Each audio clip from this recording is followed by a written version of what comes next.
Hello guys, welcome back. Today we will discuss about how to make a push request. So ముందుగా మనం directory navigate చేసుకుందాం.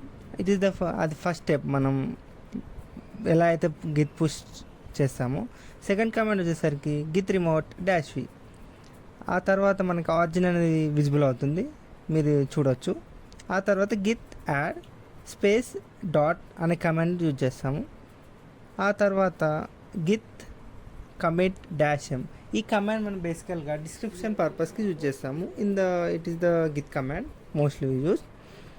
ఆ తర్వాత okay, ఇది load అవుతుంది. కొంచెం డిస్క్రిప్షన్ అనేది నేను కొంచెం లెంత్గా ఇస్తున్నాను అందరికీ అర్థం కానికి. సో ఈ తర్వాత మనం గిత్ పుష్ అనే కమాండ్ ఎంటర్ చేయబోతున్నాం. ఎంటర్ చేసిన తర్వాత మనం సక్సెస్ఫుల్గా పుష్ చేసాం రిపోజిటరీని.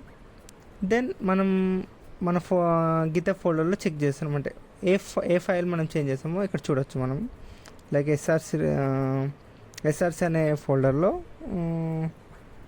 కాంపోనెంట్స్ అనే దాంట్లో చూస్తున్నాం. సో ఈ విధంగా మనం పుష్ రిక్వెస్ట్ అనేది కంప్లీట్ చేస్తాం సక్సెస్ఫుల్గా. Thank you.